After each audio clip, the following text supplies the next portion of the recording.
मेरे बॉस के बोलने पर मैं रात को ऑफिस में ही रुक गई। मुझे बॉस के साथ काम करते हुए रात को 10 बज चुके थे। बॉस ने ऑफिस में ही रहने वाले एक व्यक्ति से चाय मंगवाई, लेकिन जैसे ही मैंने चाय पी, मैं बेहोश हो गई। सुबह जैसे ही मुझे होश आया तो सामने का दृश्य देखकर मेरे पैरों तले ज़मीन निकल गई।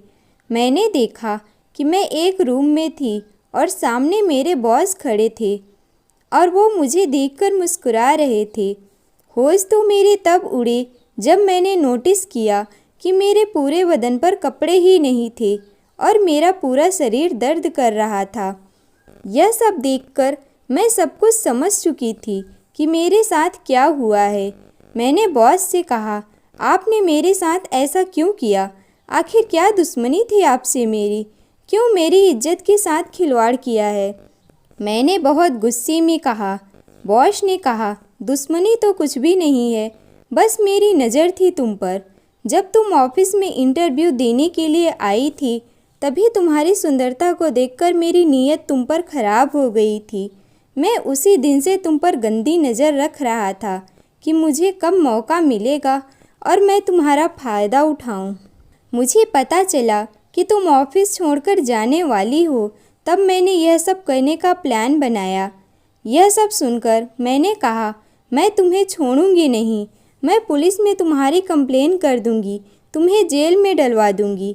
यह सुनकर बॉस ने मुझे कुछ ऐसा दिखाया कि मेरे तो होश ही उड़ गए। उन्होंने अपने फ़ोन में मेरे बिना कपड़ों वाली वीडियो दिखाई और कहा, अगर तुम इसके बारे में किसी से भी कुछ कहा तो यह वीडियो मैं सोशल मीडिया पर वायरल कर दूंगा और फिर यह तुम्हारे मम्मी पापा भी देखेंगे। फिर सोचो तुम्हारे साथ क्या होगा, कितनी बदनामी होगी तुम्हारी। इसीलिए मैं जो कह रहा हूँ, चुपचाप बस उतना ही करती जाओ, तुम्हें पैसे भी मिलेंगे और वीडियो भी मेरे पास सुरक्षित रहेगी। लेकिन जैसे ही तुमने मुझे मना किया तो यह वीडियो वायरल हो जाएगी। यह सुनकर मैं बहुत ज़्यादा डर गई और रोने लगी। मैं बॉस के सामने रो रो कर, गिड़गिड़ाकर उनसे वीडियो डिलीट करने की विनती करने लगी, लेकिन उन्होंने मेरी एक ना सुनी। उसके बाद मैं घर वापस आई और मम्मी पापा से बिना कुछ बोले मैं सीधे अपने कमरे में चली गई और कमरे में जाकर फूट फूट कर रोने लगी। मुझे समझ में नहीं आ रहा था कि मुझे अब क्या करना चाहिए। मैं पूरी तरह से टूट चुकी थी। मुझे ऐसा लग रहा था कि अगर मैंने किसी को ये बात बताई और मेरे माता पिता तक यह वीडियो पहुंच गई तो वो मेरे बारे में क्या सोचेंगे।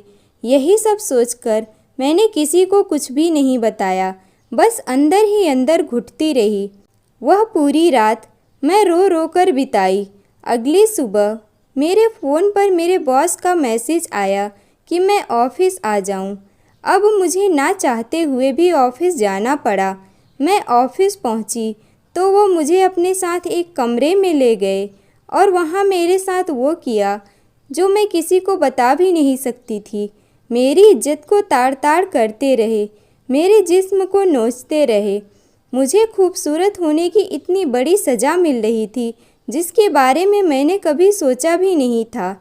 इससे अच्छा तो काश मैं बदसूरत ही होती। अब मैं ऑफिस जाती तो रोज़ मेरे साथ यही सब होने लगा। मैं हर पल उदास और शांत रहने लगी। मेरे चेहरे की हंसी और खुशी दोनों ही गायब हो गई थी। मैं बिल्कुल टूट चुकी थी। मुझे समझ में नहीं आ रहा था कि मुझे क्या करना चाहिए। रोज़ रोज़ इस तरह से शारीरिक शोषण के कारण मेरे जीने की इच्छा खत्म हो गई थी।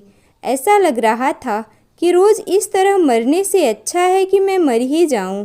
एक दिन ऑफिस से आने के बाद मैं अपने कमरे में जाकर रो रही थी।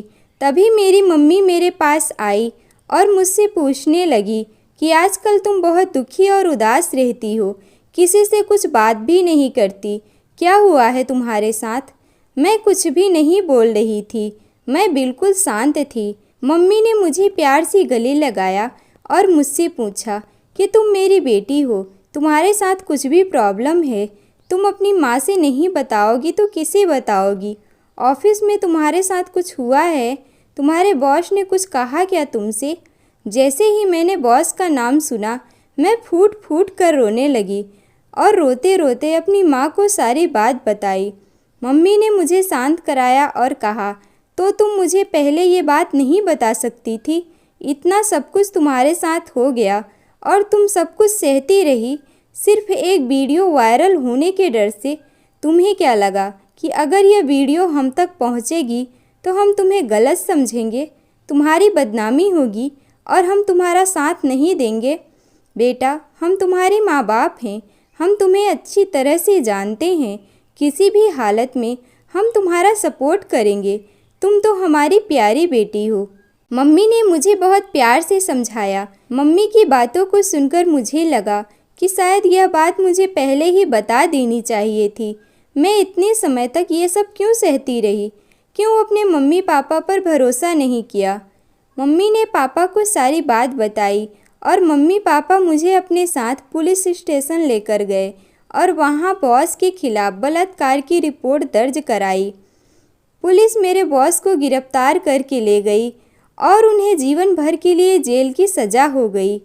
मेरे जैसे पता नहीं कितनी लड़कियां ऐसी होंगी जो इस तरह के अपराधों को चुपचाप सहन करती रहती हैं। हमें अपने साथ हो रहे शोषण को सहना नहीं चाहिए, बल्कि उसके खिलाफ आवाज़ उठाना चाहिए। हमें अपने मम्मी पापा पर भरोसा करना चाहिए और कुछ भी बात हो तो हमें सबसे पहले अपने पेरेंट्स को ही बताना चाहिए। यह समाज कितना बुरा है, इस बात का पता तो मुझे चल गया था, लेकिन मेरे साथ जो भी हुआ उससे आज भी मैं नहीं उभर पाई हूँ।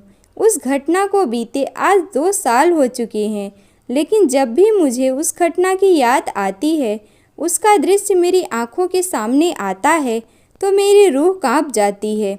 मेरे मम्मी पापा मेरा बहुत ख्याल रखते हैं। वो बहुत कोशिश कर रहे हैं कि मैं उसे भूल जाऊं, लेकिन शायद मैं ज़िंदगी भर इसे नहीं भूल पाऊंगी। तो दोस्तों, आपको मेरी यह कहानी कैसी लगी? कमेंट करके ज़रूर बताइएगा। अगर आपको मेरी यह कहानी पसंद आई हो तो वीडियो को लाइक करें। चैनल पर नए हैं तो चैनल को सब्सक्राइब करें और हमारे साथ जुड़े रहें। हम आपके लिए ऐसी ही कहानियाँ लाते रहेंगे। अगर आपने इस वीडियो का पार्ट 1 नहीं देखा है तो आप इस वीडियो को पार्ट 1 को देख सकते हैं। कमेंट बॉक्स में उसका लिंक पिन है। पूरा वीडियो देखने के लिए धन्यवाद।